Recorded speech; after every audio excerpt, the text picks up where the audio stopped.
덥고 습하던 1997년 8월 14일의 제주. 이 제주 도민들에게는 너무나 친숙한 만남의 장소, 관덕정 인근의 한 파출소로 한 남성이 다급하게 뛰어들어옵니다. 공사 현장 나무 아래에 웬 여성 시신이 있다는데요. 경찰이 가보니까 이 시신은 나체로 아주 참혹하게 훼손된 상태. 사람이 많이 오가는 곳에 보란듯이 시신을 늘어놓은 이 엽기적인 범죄에 제주도는 발칵 뒤집힙니다. 수배 전단이 뿌려지고 범인을 잡는 경찰에겐 1계급 특진까지 약속이 된 상황. 밤낮을 구분하지 않고 바쁘게 돌아가는 수사본부에 어느 새벽 전화 한 통이 걸려옵니다. 오늘 사건연구소는 제주 관덕정 살인 사건을 파헤쳐봅니다. 자, 1997년 제주에서 벌어졌던 사건인데 관덕정 하면 제주 여행 가셨을 때 렌트카 이렇게 반납하고 뭘 하시다 보면 한 번쯤 지나가셨던 곳이에요. 네, 맞습니다. 제주 지역에서 굉장히 유명한 곳이고 여기가 이제 예전에 관아였던 건물이어서 보물로 지정된 곳입니다. 말씀하신 것처럼 제주 지역 분들은 야 이거 관덕정 앞에서 보자 안 되지 뭐 관덕정 그 옆에 있는 건물 있잖아 이런 식으로 얘기할 정도로 만남이 그리고 이정표처럼 되는 곳인데 그런 곳에 8월이면 굉장히 해도 빨리 뜨잖아요. 새벽에 나체 상태의 여성의 시신이 발견된 거예요. 하늘을 향해서 반드시 누워 있었고 몸몸에 상처가 있었고요. 신체의 일부는 절단돼서 그 옆에 놓여 있었고 또 주요 부위가 상당히 많이 훼손되기까지 한 끔찍한 상황이었습니다. 아니 근데 이게 시내 한복판, 제주분들 더 잘 아시겠지만 한복판인데 새벽 시간이었다고 해도 목격자가 있었을 것 같은데요. 네, 이게 범행 자체를 목격한 사람은 없는데요. 살아남은 추가 피해자가 있습니다. 이 당시 발견 사건 현장을 조금 설명을 드리자면요. 일단 30대 피해자 숨진 채 발견된 장소가 바로 이곳입니다. 당시에는 공사 현장이었는데 이곳 나무 아래에서 발견이 됐고 50대의 피해자가 생존한 상태로 약 35m 정도 떨어진 곳에서 발견이 됐습니다. 이 피투성이 상태로 발견이 됐는데요. 이 50대 여성은 근처에 가게들이 좀 있었는데 여기서 술을 마시던 사람이 발견해서 병원으로 옮긴 덕분에 목숨을 건졌습니다. 하지만 중상을 입고 한쪽 눈이 실명이 됐습니다. 일단 이 생존한 50대 여성 그리고 숨진 30대 여성은 단란주점에서 같이 일하던 사이였습니다. 50대 여성이 주인이고 30대 여성이 종업원이었는데 둘은 영업이 끝나고 이날 같이 택시를 타고 이 큰 길가에 내렸다고 합니다. 큰 길에서 내렸는데 집을 200여 미터 앞두고 함께 피해를 당한 건데요. 당시에 이렇게 바닥으로 끌고 간 흔적 35m 되는 거리였습니다. 이 흔적으로 볼 때 둘이 같이 공격을 당했고 제압을 한 뒤에 둘 중에 한 명을 공사 현장으로 이렇게 끌고 간 것으로 보이는 그런 상황이었습니다. 자, 정리하자면 피해자는 2명이었고 그중 한 명은 살해당했고 한 명은 살아 있었습니다. 네. 그렇다면 생존자는 이 가해자를 기억을 할 수 있지 않았을까요? 일반적으로 한 명이 지금 살아있기 때문에 기억을 할 수 있지 않을까, 이 사건 쉽게 해결할 수 있지 않을까 생각을 하는데 아쉽게도 갑자기 당한 공격이고 심한 중상을 입었습니다. 그 범행 사실이나 이 상황을 전혀 기억을 못하고 있는 상황이고요. 지금 단서가 조금 있긴 해요. 피해자 손톱 밑에 혈흔이 조금 있고 근처에 피 묻은 쇠파이프가 발견이 됐고요. 또 공수화장 울타리 근처에는 이 피해자의 통장하고 지갑도 발견이 됐습니다. 중요한 또 증거가 하나 있습니다. 근처에 범인이 피웠을 걸 추정되는 반백꽁초가 하나 또 발견이 됐습니다. 교수님, 일단 시내 한복판에서 사람을 죽였고 또 그 시신을 정말 무슨 막 전리품 자랑하듯이 다 보라고 이렇게 딱 놓고 갔다는 거. 좀 되게 대범한 범행인 것 같습니다. 일단 이제 이 범행 동기가 금전은 아닌 거로 봐요. 그래서 이제 성적 환상에 의해서 여성 2명을 이제 일단 공격을 하고 그 중에서 좀 젊은 여성을 또 이렇게 다른 곳으로 옮겨서 거기에서 이제 범행을 한 것인데 아까 말씀하신 대로 이 범행 장소가 말이죠. 그 근처 한 50m만 가면은 지구대가 있는 곳이에요. 그러니까 거기에서 그런 행동을 했다라고 하는 것은 그쪽에 있는 지리감이라든가 그런 것을 또 덧붙여가지고 시신이 아침 되면은 금방 남의 눈에 띌 것이다라고 하는 것을 갖다가 예상을 할 수 있는데 그렇다면 이 피해자들하고는 어떻게 보면은 비면식 관계, 즉 이전에 만난 그 어떤 경험이 없는 그렇게 해서 이 피해자를 중심으로 해서 수사를 한다 하더라도 자기를 특정하기가 어렵다 이렇게 생각을 한 것 같고요. 그리고 이제 그 실제로 저는 좀 주목을 하고 싶은 것이 그 어떤 그 시신을 갖다가 또 훼손하고 절단해서 그것을 그 시신하고 똑같이 나란하게 놔뒀다라고 하는 것은 일종의 이게 변형된 그 퇴행성 시간 같은 그런 느낌을 갖다 많이 받는데 이것은 이제 이 피해자를 손에 넣게 된다면 여건이라든가 시간, 환경이 맞게 되면 자기 마음대로 한번 해봐야 되겠다라고 하는 그 환상을 실현한 것인데 이것은 일종의 약간 그 강박관념도 있다. 그리고 이러한 행동들은 자기의 범죄를 수행해 나가는 거하고는 별로 상관이 없는 일종의 그 시그니처다. 이렇게 우리가 정의 내릴 수 있습니다. 아니 그런데 이제 이 혈흔이 나왔다고 그랬잖아요. 그러면은 거기 DNA 같은 게 좀 나왔을 수도 있지 않습니까? 안타깝게도 그 혈흔은 피해자의 것이었습니다. 그리고 유류품들 통장 지갑 같은 것도 있었다고 했죠. 거기서도 지문도 안 나왔고요. 아까 담배꽁초 얘기를 잠깐 했는데 담배꽁초에서 알 수 있었던 건 그냥 혈액형이 A형이라는 것뿐이지 범인의 것인지는 파악할 수가 없었던 겁니다. 그래서 이게 수사본부 차리고 나서 주변에 뭐 업소 관계자, 뭐 아는 사람들, 동종 전과자, 남편까지 다 조사를 했지만 아무 성과를 못 얻었고 결국 보상금 내건 상태에서 이 경찰분들에게 1계급 특진까지 걸렸습니다. 자, 바로 그렇게 그러던 중에 갑자기 경찰서에 의문의 전화가 걸려옵니다. 네, 그런데 그 전까지는요, 3주 넘게 뭐 돈 타려는 이런 사람들의 허위 제보만 이어지고 있어서 오히려 혼란만 가중된 상황이었습니다. 그런데 사건이 발생한 지 23일째 새벽이었는데 이 수사본부로 전화가 걸려옵니다. 한 남성이 내가 살인범이다. 나는 모든 걸 다 알고 있다. 너희는 뛰어봐야 나를 못 잡는다. 이런 놀라운 얘기를 합니다. 처음에는 장난 전화가 아닌가 반신반의할 수 있는 상황인데 10분쯤 뒤에 같은 사람으로부터 또 전화가 걸려옵니다. 관덕정 사건보다 더 큰 사건을 내겠다. 이런 내용이었고요. 이어서 이 첫 전화가 걸려온 게 4시 20분이었는데 그 이후로 1시간 반 동안 총 5번의 같은 전화가 옵니다.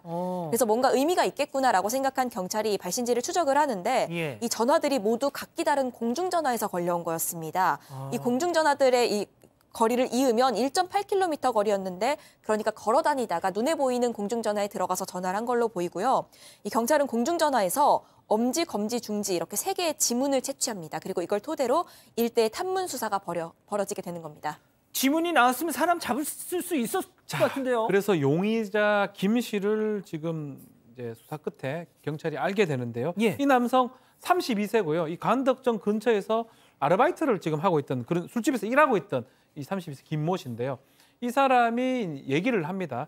자신이 했고 자신이 이 첫사랑했던 사람이 사랑을 했던 사람인데 이 사람한테 버림을 받고 3년간 사귄 첫사랑한테 배신을 당한 다음에 여자에 대한 증오심하고 분노심이 생겼다고 하면서 여성 둘이 걸어가는 걸 보면서 뒤에서 돌을 주워서 내리쳤다고 하는데 실제로는 쇠파이프보다는 그 상처가 둔기 같은 그 모서리 있는 그 둔기에 의한 상처에 가깝다고 해서 이 자백도 비슷하고요. 50대 여성은 쓰러졌고 30대는 자기가 끌고 갔다는 얘기도 하고 있고요. 그 과정에서 발톱이 하나 빠져가지고 피를 흘렸다고 하면서 이제 유력한 용의자가 왔기 때문에 신문에서는 또 언론에서는 대대적으로 범인이 검거됐다고 보도가 되었습니다. 저도 인터넷에서 검색을 해봤더니 당시에 범인이 잡혔다 뭐 이렇게 그 기사가 막 헤드라인이 막 큼지막하게 났던 그 당시 신문을 봤는데 자 그렇다면 이제 해결이 된 거였습니까? 그런데 이제 그것이 놀라운 반전이 있습니다. 이제 현장 검증을 한다라고 했으니까 언론에 다 알려져 가지고 그 당시 취재진까지 다 전부 다 간 그런 상황에서 돌발 상황이 벌어졌어요. 네네. 한 채 망설임도 없이 당시 상황을 전부 다 현장 검증 과정에서 재현을 하다가 마지막에 딱 돼서 이 기자들 앞에서 나는 사람을 안 주겠다. 에? 라고 소리를 쳤단 말이죠. 그러니까 이제 경찰 입장에서는 그야말로 본인이 다 자백을 해놓고 그런 상태에서 현장 검증해서 지금 언론에 공개를 했는데 그 상황에서 자기는 기자들을 향해서 나는 범인이 아니다 라고 얘기를 갖다가 해서 상당히 그 당혹스러운 그런 상황이었단 말이죠. 근데 그럼 너 왜 그럼 자백했냐 라고 얘기를 했으니까 그렇게 물어보니까 이 김 씨가 하는 얘기가 얼마 전에 내가 강도 피해를 당해서 파출소에 신고를 했는데 내가 전과자라고 하는 그 이유로 내 말을 갖다가 거의 믿어주지 않더라. 그래서 내가 경찰을 좀 골탕 먹이려고 그렇게 했고 자백한 내용은 내가 신문에서 본 것을 종합을 해가지고 그렇게 얘기를 했더니 경찰이 다 믿더라 라고 얘기하면서 검찰에서도 똑같은 주장을 하게 됩니다. 야, 이거 완전 갖고 노네요, 이거 진짜. 그러게요. 근데 이 남성의 말을 또 고지고대로 믿기도 어려웠던 게 신문에서는 볼 수 없었던 내용을 또 얘기했던 게 있어요. 예를 들자면 뭐 피해자 옷 색깔이라든가 나체로 발견됐다고 했으니까 예. 범인이 아니고 모를 거 아니에요. 그리고 쇼핑백을 들고 있었다 그러는데 그 내용도 알려지지가 않았던 겁니다. 게다가 범행 도구가 보통 언론에는 쇠파이프로만 나가는데 다른 것일 가능성 자체도 이 남자가 얘기를 한 거예요.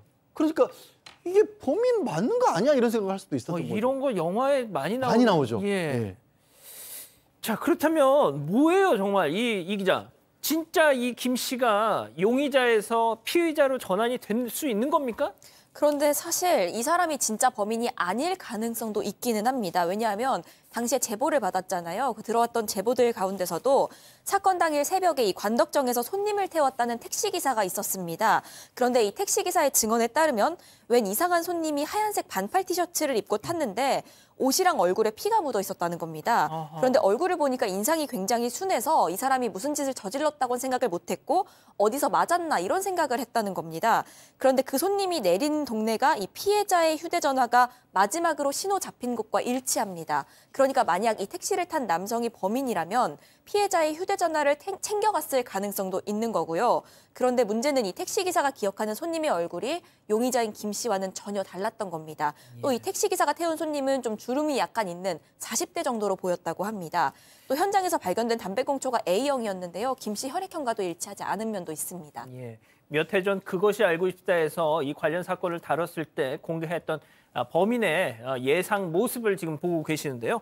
자, 박 변호사님. 네. 그러면은 이거 미제 사건이에요? 그렇죠. 기소를 못 합니다. 이게 사실은 증거가 확실해야 되는데 증거가 애매한 상황에 있어 기소를 하지 못하고요.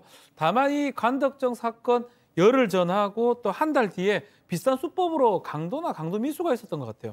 이걸로 이 사람이 기소가 됐고요.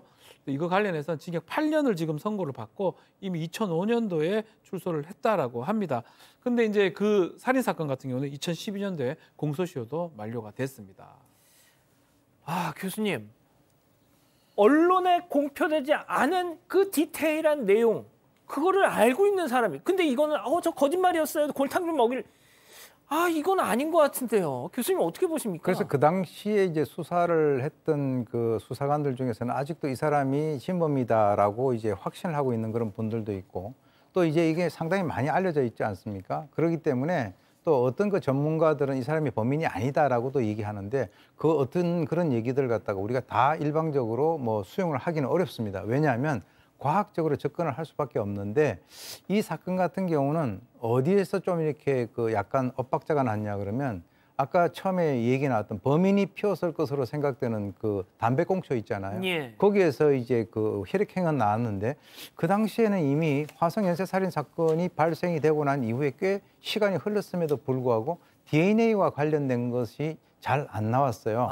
그래서 이제 DNA 추출이라고 하는 것이 이 DNA를 손상하지 않고 지금까지 좀 놔뒀다라면 추가적으로 이제 그런 그 DNA 분석을 통해서 이춘재 사건 같이 또 다른 어떤 그 사람을 특정해서 매칭만 하면 우리가 잡을 수가 있는데 그때 얘기를 들어보니까요. 양이 얼마 안 돼가지고 그걸 실험한다고 해서 쪼가리에서 지금은 전량 소모를 해서 아이고. 가지고 있는 것이 아무것도 없다라고 하는 거예요. 세상에. 그렇기 때문에 지금 현재로서는 이 사건 자체가 어떻게 보면 굉장히 미제 사건 쪽으로 이제 갈 수밖에 없는 그런 상황이 된 것은 매우 안타까운 일이죠. 자, 하지만 그렇다고 지금 잡는다고 해도 공소시효는 지금 만료가 됐습니다. 그냥 뭐 비난은 할 수 있을지언정 어떻게 처벌을 할 방법이 없는 거죠. 아직 안 끝났습니다. 이거 눌러주세요.